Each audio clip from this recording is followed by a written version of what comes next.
I talk to kids all the time. They don't like school. They don't like teachers. They tell me all the time, I don't like the teachers. I don't like the school. And there's a reason they don't like it. We are not aware that you have a policies that's set up so that once a child is absent 2 times or tardy 3 times, they are now given a referral. After 2 referrals, they are now escalated to the next level. There's no positive reinforcement for anything. There's a great deal of negative. A lot of the discipline issues are being taken up with the money rather than going toward fine arts, which would keep kids interested in school. If your money's going toward the negative, not toward the positive, then the kids aren't going in the right direction, even though you may be spending what appears to be more money per child in a poor district. So that's a real problem.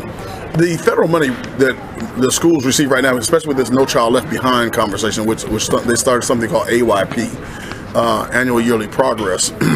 You understand there's a double standard with that also, that a school can be passing the state standards and failing the national standards.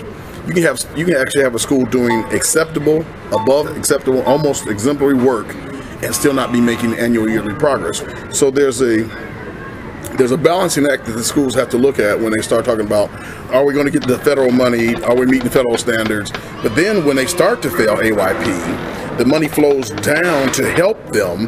They have to do things like character development for kids, et cetera, et cetera. But the problem then is the school systems don't have character development programs that have any success tied to them. So you got to have a program in place, but they don't know what to do. They don't know what to put in place. So they've got to be able to do a character development issue or a plan, but there's nothing there that they can go back and say, well, we're getting something out of them. I find this to be the dichotomy of education in poor districts. Here's the bad part.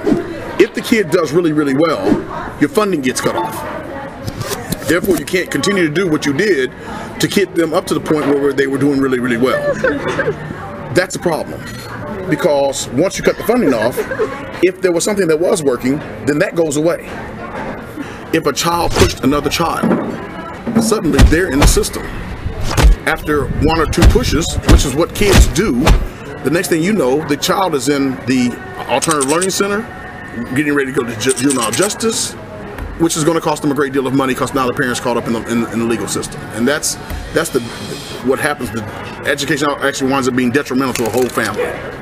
A lot of people are not aware that the parents are being made to pay a great deal of money that they themselves don't have, which keeps them digging out of a hole.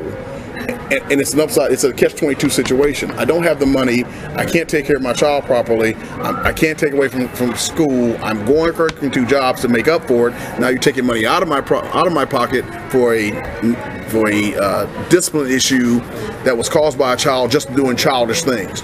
We're talking about the finances of a family. If you have a family that's living on $30,000 a year or less, you're taking 5% of their actual income. And by the way, $30,000 tax, that's before tax money. So you're probably taking away damn near 10% of their monies to do something that in most cases, a child being a child. And then you wonder why the spiral starts downward for those kids, and why parents have a negative feeling about the school system. It literally is hostile. I was in that system. I was that kid. It still exists. I seen it with these kids in the hallway. I seen the way they talk to them. I'm in the schools. They talk to these kids as if they're less than. Why is it when I hold my hand up for A, an answer, or B, a question, I am never called on? And the only time you call on me is when I avert my eyes from you. Because you know I don't know the answer right now, and you want to embarrass me now. You want to impugn my self-esteem right now more so than any time else. What we haven't told these young men and young women who are in a hostile environment, being thrown out of a classroom is never a win.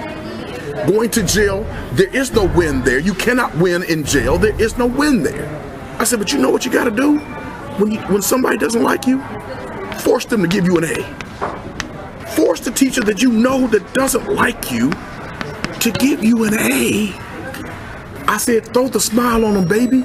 Because when they lay that 100 in front of you, and you look at them like, yeah, I got this, and you don't even want to tell me the answer. That's the win.